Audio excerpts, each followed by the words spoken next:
కెనడాలో నివసిస్తున్న వలసదారులకు 2026 సంవత్సరం అత్యంత క్లిష్టంగా మారనుంది.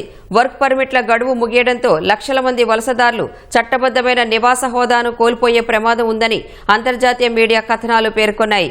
ఈ మేరకు immigration, refugees and citizenship Canada data ప్రకారం 2025 డిసెంబర్తో దాదాపు 10 లక్షల మంది, 2026లో మరో 9 లక్షల మంది వర్క్ పర్మిట్స్ కాలపరిమితి ముగియనుంది. దీంతో చట్టబద్దమైన పత్రాలు లేకుండా ఆ దేశంలో నివసించే వారి సంఖ్య అమాంతం పెరిగిపోతోంది. వారిలో సగం మంది భారతీయులే ఉన్నారని తెలుస్తోంది. వర్క్ పర్మిట్ గడువు ముగిసిన తర్వాత సంబంధిత వ్యక్తి మరో వీసా లేదా శాశ్వత నివాసం పొందకపోతే కెనడాలో చట్టబద్దమైన హోదా కోల్పోతారు.